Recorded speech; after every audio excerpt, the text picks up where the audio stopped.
केजरीवाल तो मजाक बना दिया इनने देश को, क्या खुद भी मजाक बन गए और राज्य सरकार दिल्ली को भी मजाक बना के रख दिया इनने। की बात बोलता हूँ, बीजेपी की सरकार है, वहाँ का आप कंडीशन देख लीजिए जाकर, सबसे बेस्ट है सर।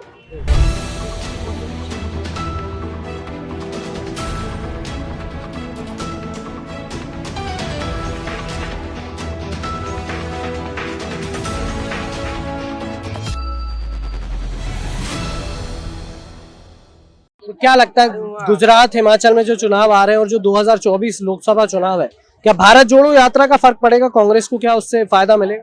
देखो, कांग्रेस हालांकि सही सीट आए नहीं आए, लेकिन उस भारत जोड़ो यात्रा से बीजेपी को काफी नुकसान होगा, क्योंकि जहां उनके वोटर्स टूट रहे हैं वो बीजेपी के प्रति ज्यादा वो कर रहे हैं, तो जो भी नुकसान होगा वो बीजेपी को होगा। लगता है कि अब जो एमसीडी चुनाव आने वाले हैं और जो अभी गुजरात में चुनाव है, हिमाचल में चुनाव है, जहां पर आम आदमी पार्टी जो है पूरा दावा कर रही है कि गुजरात में हम सरकार बना सकते हैं, क्या लगता है ये?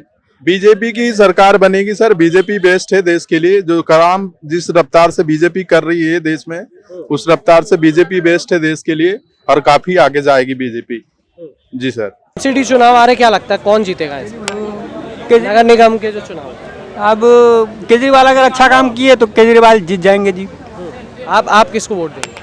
मैं तो सोच रहा हूँ, पिछली बार केजरीवाल को दिया था, इस बार कुछ कमी के बेसी के बाद भी केजरीवाल को ही दूंगा। केजरीवाल को? हाँ जी। अच्छा, भले ही आपको प्रदूषण उसमें रहना पड़े या फिर यमुना नहीं साफ हो रही उसमें, फिर भी आप केजरीवाल जी को दोगे? वो है कि केजरीवाल जी जो मतलब कि कहने के बाद कुछ सफाई वफाई करेंगे, थोड़ी सी मतलब कि वो कुताई कर देते हैं, फिर उसके बाद अच्छा काम करते हैं केजरीवाल। अच्छा, ये आने वाले एमसीडी चुनाव में क्या लगता है? बीजेपी आएगी, मेरे लिए बीजेपी बेस्ट है और देश के लिए भी बीजेपी बेस्ट है सर। देश के लिए बीजेपी बेस्ट है। चलिए, यही अच्छा, चीज। गुजरात में अभी मोरबी हादसा हुआ था तो वहाँ पे केजरीवाल जी ने कहा था कि गुजरात के सीएम इस्तीफा दें और चुनाव हो जाए वहाँ पे।